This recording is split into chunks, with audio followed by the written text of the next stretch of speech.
Ngayon nga pala ay araw ng linggo at napakasaya namin ngayong araw. Gawa nga nang pupunta kami ngayon ng Philippine Arena ay may isasagawa doon na worldwide pamamahayag. Nakipagkaisa na rin kami sa aktibidad na to. Sa mga oras na to ay nasa 10 AM na ng umaga. Ang gamit nga pala namin sasakyan papunta doon ay bus. Kaya naman napakasaya namin nung papunta na kami doon. Gawa nga ng komportable rin kami rito at hindi rin mainit. Gawa nga ng aircon dito sa loob. Nalilibang din kami gawa nga ng meron kaming nakatabi dito si tatay na siyang nagpapalibang sa amin dahil nagpapatawa siya. Kaya naman di pa kami nakakapunta ng arena. Puro aliwan na ang nagaganap dito sa bus. Excited na nga ako sa mga oras na to mga kabagis. Dahil matagal na rin akong hindi napunta ng Philippine Arena. Huling punta ko pa roon ay noong 2019 pa. Kami nang naganap ditong aktibidad pero ngayon lang ulit ako sasama. Dahil na-miss kong pumunta rito. Siyempre para makapaglibang-libang na rin tayo. Para makipagkaisa na rin. Pakadali nga lang din ang biyahe namin ngayon mga kabagis. Ilang minuto nga lang ay nandito na rin kami banda sa may Philippine Arena. Linggo rin kasi ngayon walang traffic. At medyo maaga-aga rin kami nakapagbiyahe. Kaya naman laking tuwa ng lolo mo nung natanaw na yung Philippine Arena. Dahil katulad nga ng sinabi ko sa inyo, ayun na lang ulit ako napunta rito. At marami na nga rin nabago dito mga kabagis. Di katulad ng punta namin nung dati ay ang Philippine Arena lang ang napupuntahan dito. Di katulad ngayon, marami nang pwedeng paglibangan dito sa may labas. May mga rides na, may mga swimming pool, at meron na rin pasyalan sa garden. Meron pang mga bazar na mga pagkain kakainan. Naman pag pumunta rito ang mga tao, sulit na sulit talaga. Hanggang malilibang tayo. Tsaka syempre kailangan ng tiyaga sa paglalakad. Gawa nga ng sobrang laki dito sa may Philippine Arena. Tsaka syempre para makatipid ka, dadala ka ng sariling pagkain. Gawa nga ng mahal din ng mga bilihin. Naman kami ay nagbaon kami ng mga pagkain namin. Medyo dinamihan na nga namin yung pagbaon ng pagkain. Lalo na ang kanin na hanggang gabi pa kami dito. Naman nung pagparada ng bus na sinasakyan namin ay agad-agad na rin kaming nagsikain at nagsando. Nagbigay na nga ako kila Cyrus ng mga paper plate para kumain na kami. Yung mga kasama namin dito sa may bus, yung iba ay nagbabaan na para makapamasyal sila. Naman kami ay bagong bumaba ng bus ay kakain na muna kami para may energy kami sa may paglalakad dito sa may labas. At syempre bago kami pumasok sa Philippine Arena, makapaglibot-libot na muna kami para naman masulit talaga namin yung punta namin dito. Pumasok na kasi kami sa loob ng Philippine Arena. Gabi na ang pinakalabas namin pagtapos ng pamamahaya. Naman dinamihan na namin yung kain namin para hindi na kami magutom. Kung pagtapos nga namin kumain ay lumabas na rin kami para makapamasyal na kami, para makapag-picture din kami. Pero kailangan masulit namin yung pagpunta namin dito dahil minsan lang. Matagal na ulit bago kami makapunta rito. Sama nga pala natin ngayon sila Mika at saka si Cyrus at saka si Queen. Kaya naman nung paglabas namin dito sa may bus, napakainit dito gawa nga ng mga singaw ng bus. Dagdag na rin yung init ng panahon. Kaya naman sa mga oras na to, init na init kami. Kaya naman naghahanap na agad kami ng masisilungan dito at saka sa malilim na lugar. Pang tumatagal nga ang oras mga kabagis, parami rin ang parami ang mga tao. At yung iba ay mga nagdadatingan pala. Buti nga may dala kaming payo dahil sobrang init dito mga kabagis. Halos tirik na tirik ang araw. Kaya naman nung nakarating na kami dito sa malapit sa Philippine Arena, nagpicture-picturean na rin kami. Naghanap na rin kami ng mga pwede namin pasyalan. Naglilibot nga kami mga kabagis. Ang laki ng pinagbago dito. Mas lalong pinaganda rito sa may labas ng Philippine Arena. Talagang malilibang ang mga mamamasyal dito. Habang naglalakad nga kami, sobrang haba na ng pila para pumasok sa Philippine Arena. Gusto na nga din namin sana pumila. Pero napag-isipan namin na mag-ikot-ikot na muna kami para makapag-vlog-vlog din tayo. Medyo maaga pa naman sa mga oras na to mga kabagis. Libot-libot na muna kami para ma-enjoy namin yung pagpunta namin dito. At sa banda rito, marami tayong mabibili ritong pagkain. Kaya kung marami ka talagang dalang pera, hindi ka rin magugutom dito. At gawa nga ng kumain na muna kami bago bumaba ng bus, ay hindi muna kami bumili ng pagkain. Gawa nga ng mga busog pa din kami. Kaya makikita nyo yung energy namin. Halatang hindi gutom. Pero mamaya kapag pagod na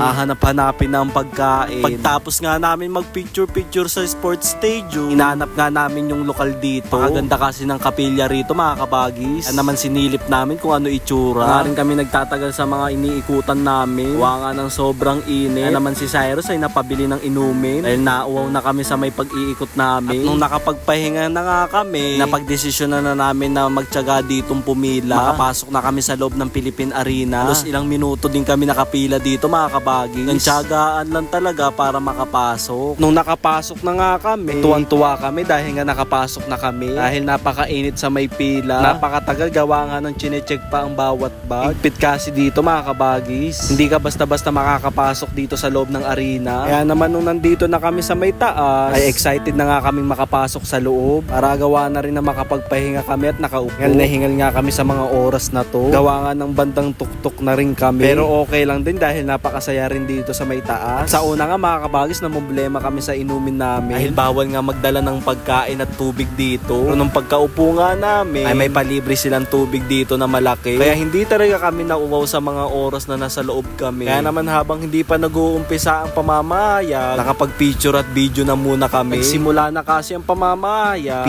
Picture at mag-video. Kaya naman sinasamantala namin sa mga oras na to habang hindi pa nag-uumpisa. At habang naghihintay nga ng oras ng pamamayag, pinapakita rito kung sino-sino yung mga bumate. At pagtapos nga ng pamamayag, picturean na kami ulit. Para naman meron kaming remembrance dito sa loob ng arena. Medyo nagpahuli na nga rin kaming lumabas. Gawa nga ng maraming tao pa. Para hindi na rin kami nakikipagsiksikan sa palabas. Kaya naman nandito muna kami nakaupo. Kaya naman ang lolo mo nabaliw na ng oras. Nung lumabas na nga kami, ay medyo maliwag-liwag na dito sa may dinadaanan palabas. Sa mga oras nga na to mga kabagis ay nasa 7 PM na. Kaya naman medyo madilim-dilim na rin dito sa labas. Kaya naman agad-agad na rin kami lumabas. Kaya nga para mahanap din namin yung sasakyan na bus na sinasakyan namin. Pero may palatandaan naman kami kung saan nakapwesto yung bus. Kaya naman sa mga araw na to ay nag-enjoy kami.